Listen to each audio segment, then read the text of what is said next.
Welcome to another episode of Mike's Money Picks. Today on the podcast, we are going to be breaking down this week's stop on the PGA Tour, the American Express. Yes, it's just called the American Express. It's not the American Express Tournament, the American Express Championship, the American Express Open, the American Express Cup, or the American Express Shootout. It is just called the American Express.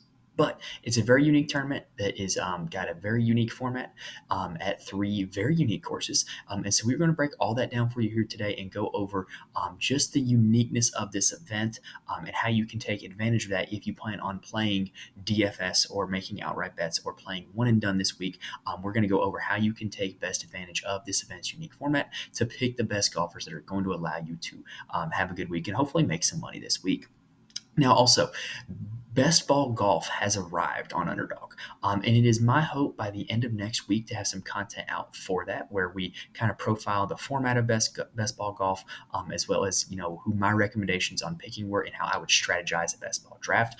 So if you want to play Best Ball Golf yourself on Underdog, check the link in the description. Use my promo code MConnelly88. It's based off my personal account, and you can get your first deposit matched up to $100 and try out some Best Ball Golf. But like I said, we should have out a overview and strategy video before the end of next week. So if you're interested in Best Ball Golf, make sure you subscribe to the channel. That way you can be notified when that episode drops, as well as the rest of our weekly college basketball and NFL content, in addition to the golf content here on Mike's Money Picks.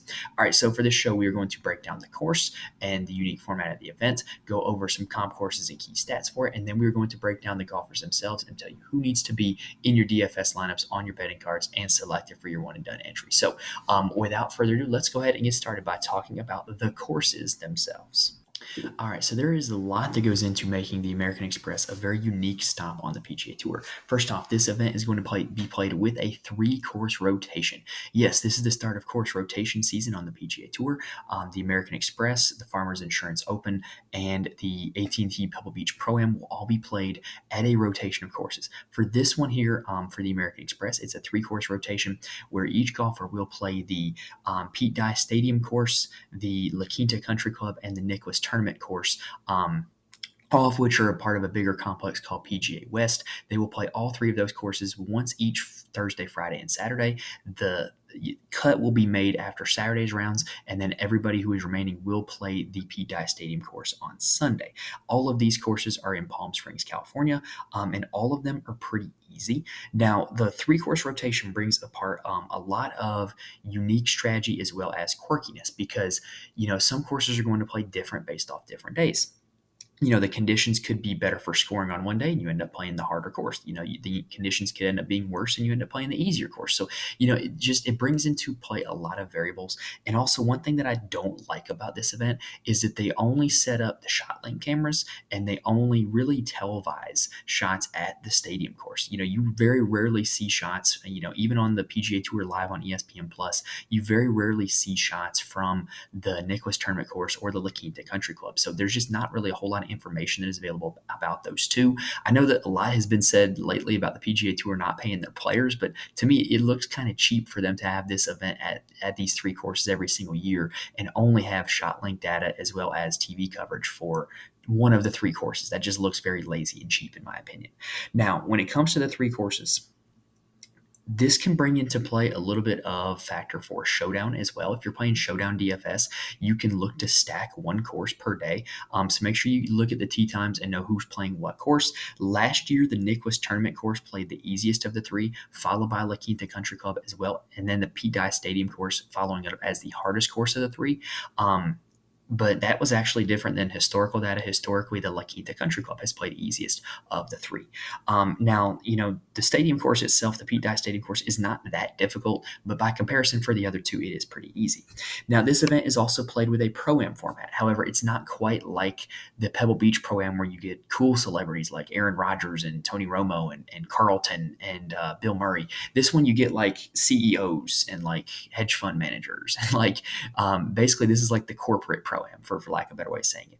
Now, for the Pro-Am format, what you generally get with that is they want to make the course more accessible for these guys who are not professionals, which makes sense, right? Because they're going to be playing the same course that the pros are. So you generally see slower green speeds, more accessible pin locations, and longer round times, which is why I think Patrick Cantlay historically plays well at Pro-Ams, because he's used to playing 6 hours for a round of golf. And that's generally what you're going to get here at this event. So, for the Pro-Am format, it's used Thursday through Saturday, and then Sunday is just the PGA Tour guys. So generally, this is not a great TV viewing experience until Sunday. But in my opinion, the Sunday at the Stadium Course is a very, very solid TV viewing experience.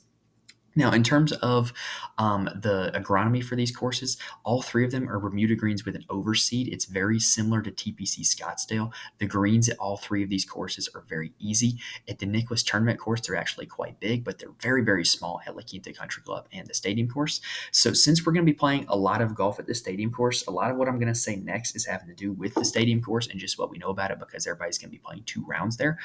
So the Stadium Course has no par 4s longer than 470, and all of the par 5s are reachable in 2 shots for most of the field. So to score at this golf course, you are going to want to take advantage of the par 5s and make eagles and birdies at them. Now, this course was also made kind of like as a sister course to TPC Sawgrass. It's got the same designer, Pete Dye. A lot of the similar features, there's an island green on hole 17. It's not quite as famous as the one at Sawgrass, but it is an island green. And so just a lot of similarities in architecture for that, because that is kind of what the membership wanted. It was what Pete Dye was set out to do, was to create a sister course to TPC Sawgrass. However, all three of these courses are desert golf, meaning there is very little rough. There's not really a whole lot lurking for you if you miss the fairway, except for water, but there are quite a lot of water hazards. Like I said, it's made in the same vein as TPC Sawgrass. So in terms of comp courses for the Stadium Course, what I have is TPC Sawgrass, obviously, TPC Scottsdale, where, it's another desert golf course, and there is very similar, green styles that you're going to see here at the Stadium Course, as well as TPC Twin Cities, which is another course like this one that is very easy, but also there can be big numbers lurking because there's a lot of water off the tee, a lot of water hazards at TPC Twin Cities. And then TPC Summerlin is just another desert course that plays pretty short and pretty easy, that I would classify as another comp for this one. Now, in terms of the key stats that we have this week, let's go ahead and talk about those real quick. So good drives gained is one that I will be using, because basically good drives measures whether or not A, you hit the fairway, or B, did you hit a green in regulation. Basically, it's saying, did you give yourself a chance to hit the green with your second shot, which is all that we want here at this course, because as long as you're not in the water, you're going to have a chance to get a green in regulation.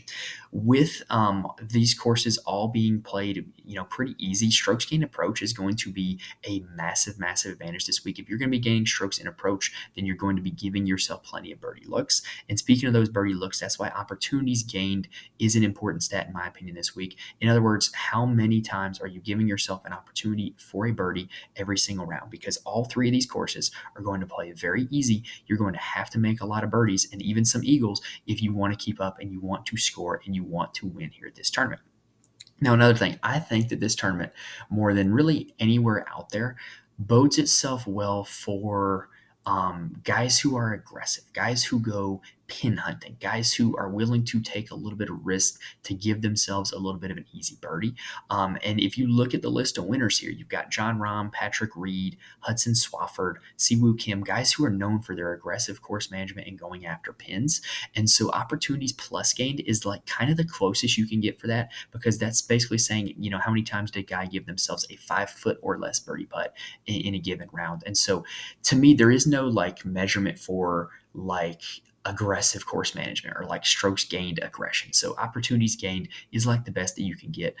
Birdie or better gained is also a good one, because you've got to be able to make up those birdies. And then par 5 scoring is another stat that I'm going to look at, because you've got to be able to score on these par 5s if you want to keep up. So really at the end of the day, with it, kind of being a course where the aggressiveness, you can pay off aggressiveness by hitting a good shot and hitting your birdie putt. That is really what I'm looking for. But like I said, it's kind of hard to quantify that. Now, one thing I do want to mention in terms of course history here, course history here is generally not that important, because, it is a 3-course rotation. You're not going to see a whole lot of one course or the other. But in terms of pure strokes gained at the Pete Dye Stadium Course, The best guys that have played more than 2 rounds here, because 2 rounds will be one tournament. And so if you just put, the minimum to 2 rounds, Matty Schmidt, Gary Kago, Harrison Endicott, and Taylor Montgomery all pop off. But if you set it to 3 rounds, so in other words, guys who have come to this tournament more than once, just at the stadium course, Siwoo Kim, Sam Burns, Alex Smalley, Patrick Cantlay, and Lanto Griffin are the top 5 here at this tournament, with Sungjae Im having a top 20 finish in all 5 of the last 5 years. Now, one thing I do like Data Golf has, if you're playing Showdown DFS, you need to use datagolf.com this week, because what that'll do, they have the course history for the Nicklaus Tournament Course as well as La Quinta Country Club as well. And so you can kind of look and see who the best players have been at those events. And what you can see is last year at the Nicklaus Tournament Course, Davis Thompson, Justin Sutt, and Tom Kim all rated out really well. And then if you switch it over to La Quinta Country Club, you can see that guys who have played that course well as well. Davis Thompson last year, he was runner up to John Rahm. He really played the other 2 courses well and kind of didn't really do as well at the stadium course. And then the top 5, Ben Griffin, Taylor Montgomery, Lee Hodges, and Harry Hall. So just something to keep an eye on is that you can get course history for all 3 of those courses by using datagolf.com. All right, that does it for our profile of the course. So now let's go ahead and start breaking down the field itself. All right, so the American Express this year has actually attracted a pretty solid field. Now, one thing about this week, though, like I said, with it being such a quirky format and kind of, 3 quirky, easy courses where everybody can compete at, I don't think this is necessarily a week to go all in on one guy or, play a very small player pool on DFS. I think this is the type of event where you're going to want to have a wide player pool. You're going to want to see if just kind of maybe you can get lucky or maybe you can catch lightning in a bottle, and just kind of have a lot of different options and a lot of different paths to victory. And also, when you're playing DFS this week, missing a cut is not super consequential because they're still getting 3 rounds at each course. What that does mean is you do tend to see less miscuts at the top of the field because they have 3 rounds to separate themselves and they're able to kind of have one additional opportunity to offset a bad round, by having that 3rd round before the cut. Now, let's go ahead and talk about kind of just how this field shapes up. We're going to talk about the top of the board first. So Scotty Scheffler, Xander Schauffele, and Patrick Cantlay all showed up to this event. Like I said, this is a pretty solid field. And to me, they're the big 3 this week. On DraftKings, I think you are going to see all of them above 25% owned, if not more, just because they so clearly profile as the 3 top golfers in this event, and they all have good history here. So Scotty Scheffler, let's go ahead and talk about him first. So he has played this event 4 times, and he's had an 11th, a 25th, a miscut, and a 3rd. But one thing that I like about Scotty Scheffler is, this event has been, deemed as a putting contest, or in the words of John Rahm, a piece of expletive effing putting contest. So, this is not exactly Scotty's forte if you think that it's just a putting contest. However, John Rahm won this event last year as a neutral putter. He did not gain strokes to the field putting. And it was because he was so good tee to green that he was giving himself so much easier putts than everybody else was having that, the chances of John Rahm making a 7-foot putt are better than pretty much anybody else making a 12-foot putt, right? So that would be the pathway for Scotty Scheffler, in my opinion, is if he can just be a neutral putter, then he can absolutely win this event because he's going to give himself so many opportunities to make birdies. And we know that Scotty is a pretty aggressive guy. He will go at pins. So to me, I think this actually fits Scotty pretty well. And I hope that the label of this is a putting contest and the knowledge that everybody has that Scotty Scheffler is not a good putter will keep him away. And anytime you can play the world number 1 in an event, I will never complain about that. Xander Schauffele came in 3rd place here last year, behind John Rahm and Davis Thompson. And what was interesting about that is he did a lot of his damage at the stadium course. He did not play Nicklaus Tournament Course or La Quinta Country Club all that well, but he was elite at the stadium course. So to me, I kind of like that knowledge going in that the course you're going to get the most of is the course that he was the best at. To me, he represents the lesser owned of the 3 options. I alluded to this earlier, but Patrick Cantlay has an incredible history at Pro-Ams. Between here and Pebble Beach, he is outstanding at those 2 two events. At this event alone, he has a 26th, a 9th, a 2nd, and a 9th, and he actually owns the course record at the Stadium course. The year Siwoo Kim won, I believe it was a 61 that Patrick Cantlay fired on Sunday to almost steal that tournament from Siwoo Kim.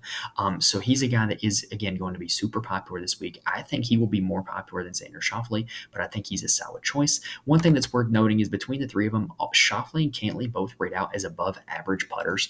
And so if you do kind of think that, oh, well, this is a birdie fest, this is going to be a putting contest, those are two guys that can absolutely pay that off and putt well because they generally are above average putters.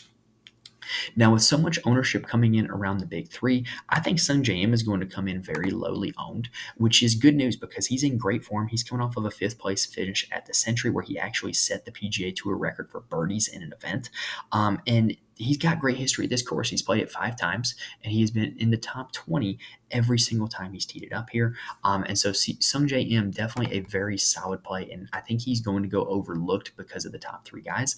And I don't think it's impossible to play one of the big 3 and Sungjae in the same lineup because, again, you are getting 3 rounds from everybody you roster this week. So you can go take a few chances in the 6K range and just hope that, either you get lucky and they make the cut, or you're only missing out on 1 round if they don't. But if your big 3 guy and Sungjae Im end up being 2 of the top 5 in the tournament, then that's going to end up being okay for you.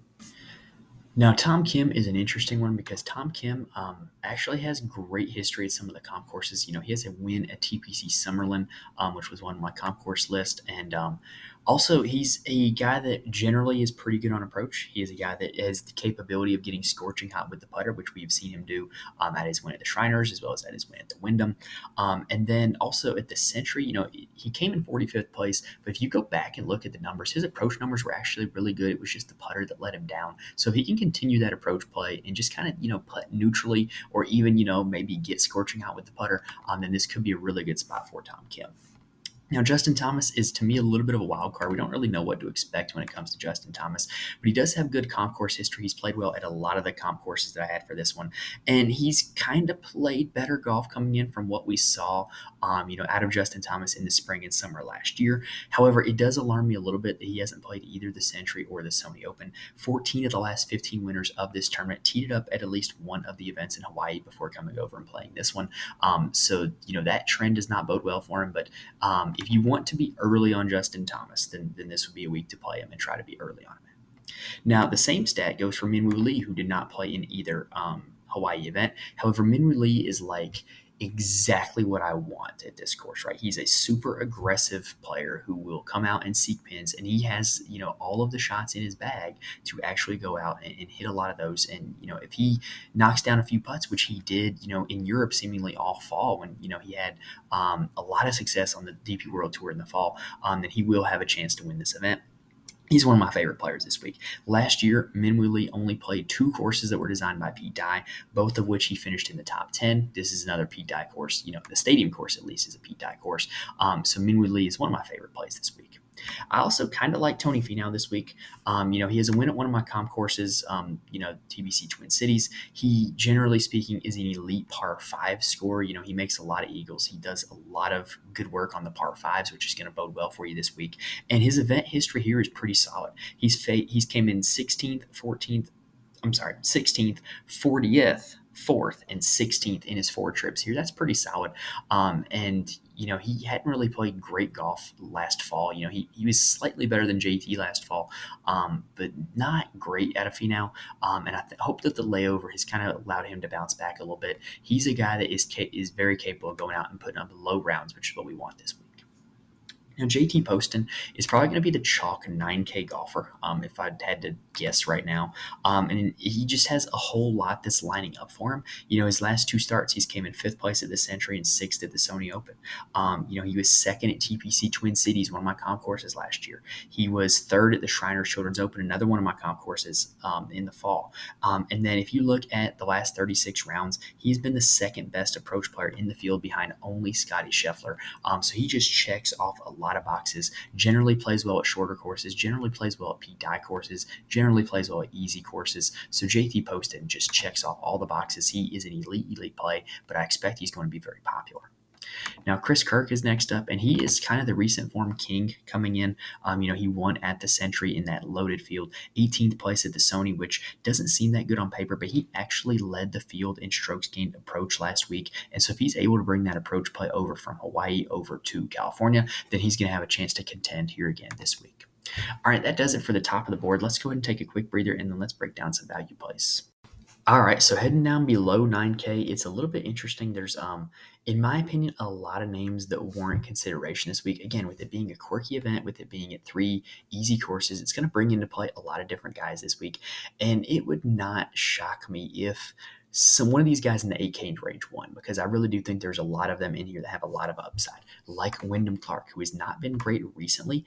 However, he's a great par 5 scorer, and he plays this event every year. And I think there's something to be said that, for the lesser events on the PGA Tour, not the signature events, not the majors, if a guy comes and plays it every year, then clearly he either enjoys the course, enjoys the format, enjoys the location, something, or thinks that it fits his game well and gives him an opportunity to win. So to me, there's something to be said about a guy choosing to play this event every year. And in the last 2 years, Wyndham has came in 50th and 13th place. And so I think this is probably a pretty solid spot for him if it's a place he plays every year. He's traditionally a great par 5 scorer. I think this is a pretty solid spot for Wyndham Clark. I also do think this is a really solid spot for Eric Cole. I think there's going to be a lot of lineups that have JT Poston and Eric Cole as the second and third guy in this week, just looking at how people are going to construct, because I think that this is a pretty solid spot for Eric Cole. He's probably the hottest player in the field, not named Chris Kirk. He had 4 top 4 finishes in the fall swing, followed it up with a 14th at the Century and a 13th at the Sony Open. He's traditionally a pretty good approach player, and we've talked about this with Eric Cole before. His biggest weakness is his driving accuracy, and this is a place where the driving accuracy isn't going to kill him as long as it's not super duper inaccurate. So I think this is a really, really good spot for Eric Cole. Now, Siwoo Kim is a winner of this event, and so you got to like him for that reason. Cam Davis owns a 3rd place finish here. He's another one of these kind of younger, aggressive course management type players. I think that both of them would make for pretty solid plays, but I got to go with my guy Akshay here in the $8,200 range as, or $8,200 salary as probably my favorite play in the 8K range. Look, we have talked about this with Akshay before. He's a great tee to green player. He is super aggressive. He has the capability of going at pins. He's traditionally not been a good putter. Well, at the Century and the Sony Open, he putted about neutral. And if he's going to continue to do that, then his tee to green game is going to allow him plenty of chances to win tournaments and rack up solid finishes. And I happen to think that this course fit is really good for him if he can continue that neutral putting. Taylor Montgomery is another guy that I'm going to like as well this week. He had a 5th place finish here last year. He was 2nd in the field in approach last week behind only Chris Kirk. Taylor Montgomery is a guy also kind of like Tom Kim. He can get scorching hot with the putter and have these rounds where he gains multiple strokes putting over the course of a week. And so I do like him for that reason, where if he brings the approach play that he had last week and the hot putter that he's capable of having, I think this is a really good spot for Taylor Montgomery. Now, Daniel Berger and Will Zalatoris we got to talk about, because both of them are coming back off of an injury. It did not work out well for Will Zalatoris last week. He missed the cut badly at the Sony Open. But, they're 2 of the more talented golfers in the field. They're going to get 3 rounds at easy courses. And, maybe if they can knock some of the rust off, might they be able to give you winning upside? Yes, I think that's a possibility. But I'm probably going to take a wait and see approach on both of these guys, Berger and Zalatoris. Now, after those 2, one of my favorites is Taylor Pendrith. He was 10th last week at the Sony Open. He's been a great approach player recently. However, he has missed back-to-back cuts here at this event. So if you're somebody who prioritizes event history, Pendrith does not have that going for him, but I think everything else is trending in the right direction. Now, there are a few guys in the 7K range that are like notorious pin hunters as well. Thomas Dietrich, Davis Thompson, Tom Hoagie, as well as Justin Suh. Are all kind of like notorious pin hunters. I think those are guys that generally have pretty aggressive course management, and are guys that fit the bill for what you're looking for here at this course. Adam Schenk is a guy who plays a lot of events and generally brings good iron play wherever he goes. And so if he brings the good iron play this week, he's another guy that you got to like also. And I also like Austin Eckroat this week. He looked really good the first half of the tournament at the Sony, but just kind of fizzled out on Saturday and Sunday. But he's playing some really good golf, and he's generally another guy that's pretty aggressive with his course management. And so he's another guy that I would be willing to go with here in this 7K range. Sam Ryder is also a guy who has had a really good approach play recently. He hasn't played an event this calendar year, but he was really finishing the year hot with the top 10 at the Worldwide Technology Championship and then 13th at the RSM Classic. He's another guy that I like this week, as well as Lee Hodges, who has pretty good history at this event. Didn't play well at the Century, but he also has a win at one of my comp courses at the TBC Twin Cities. So I think this is a better fit for Lee Hodges than the Century was. Now, after that, there's a lot of guys down here that I think you can just like fire shots at. Like, there's not any like that are like super convincing. Seamus Power was going to be a guy that I highlighted till he withdrew. One thing I will say is, we're getting into the season where we've got a lot of Corn Ferry guys that have came up and are in this event, and the Corn Ferry guys are used to making birdies to make a living, right? Because those Corn Ferry Tour events, you really do have to go low to win most of them. So I would be kind of intrigued to take some flyers on some of the talent of the Corn Ferry guys like Ben Silverman, Adrian Dumont de Cesar, Alejandro Tosti, Chris Gotterup. I believe there's one more I'm missing. That might be it, but Ben Coles, 7,100. Those would be the guys that I would be wanting to take shots at this week. Now, one guy I priced evenly at $7,000 on DraftKings that I love this week is Garrett Kigo. He actually had, I believe it was 8 birdies in a row at this event last year. He is a guy who will fire at pins. He is a guy who his deficiency is his accuracy off the tee. He tends to miss off the tee. Well, missing off the tee is not going to be super detrimental here. And we know he has the capability of getting scorching hot at these courses. He did it last year. So Gary Kigo is one of my favorite plays this week, and he is only $7,000 on DraftKings. All right, let's take a little bit of a breather, and then let's break down one and done strategy. All right, so one thing that I did want to mention going forward is, I am in multiple one and dones. The one and done that we have here for the show, Mike's one and done, I'm not going to be giving away that official pick here on the podcast because, pretty much it would be kind of unfair for me to display my pick for the world to see when a lot of people who are in that one and done are going to end up watching this and they can kind of play based off of who I pick. So the pick that I make here in this video is going to be for a public one and done that I'm in on Fantasy Golf Championships. So let's go ahead and dive in and see who we want to pick this week. So one thing I am not going to do this week, I am not going to be picking a Scheffler, Cantlay, or Schauffele as my one and done pick. Not because I don't think they're good fits for the course or, going to win this event, but because I would rather deploy them elsewhere. The concept of one and done where you get the money that they earn for a win. Well, even if you pick one of these guys and they win, guess what? That would be the same as coming in like 7th place at a signature event or a major. So I would rather save them for a place where they can do that, where the margin for error is a little less. And if they win that major, that signature event, then you're getting a real big payday. So I will not be using one of those 3 this week. I'll be saving them for a signature event or a major. So the earliest I'm kind of willing to start my one and done card would be like with Wyndham Clark or a Tom Kim. I don't think that either of those guys make for terrible options. Neither would Tony Finau. Neither would Chris Kirk if you want to go ahead and ride the Chris Kirk heater. I don't necessarily think there's another spot on the rest of the schedule that you would want to deploy Chris Kirk at. Sungjae Im, I will probably hold off on. That's a guy that plays almost every week. And so because of how much he plays, I probably would not deploy him this week because there's probably going to be an event further down the road where it's a weaker field and he's one of the favorites to win. I don't think this is a bad spot for Minwoo Lee, but I want to save him. Eric Cole kind of fits into the Sungjae category. This is kind of the range now that I kind of want to be in for my one and done pick. I would be very happy to pick a JT Poston this week or a Cam Davis this week or an Adam Schenk this week or maybe even a Siwoo Kim this week. That's kind of the range of guys that I want to go with. And I don't think that I would go that much further down the board than that. There's not really a whole lot that intrigues me after about Siwoo Kim. So let's go ahead and make the selection here for this week, for this one and done, not necessarily for my one and done.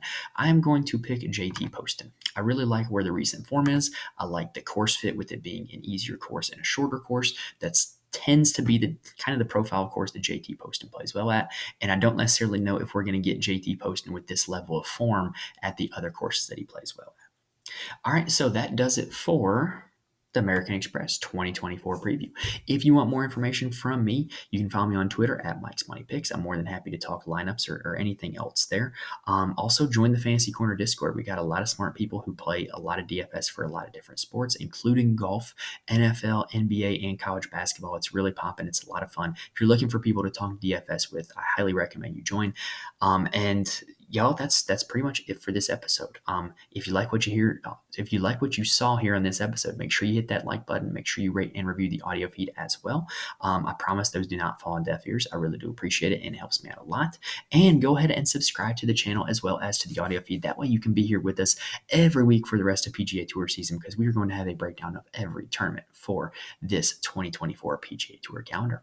All right, so that does it for this episode, y'all. So hopefully I was able to give you guys a lot of good information to help you guys pick some winners here at the American Express. Thank you guys for watching and listening, and I will see you next time.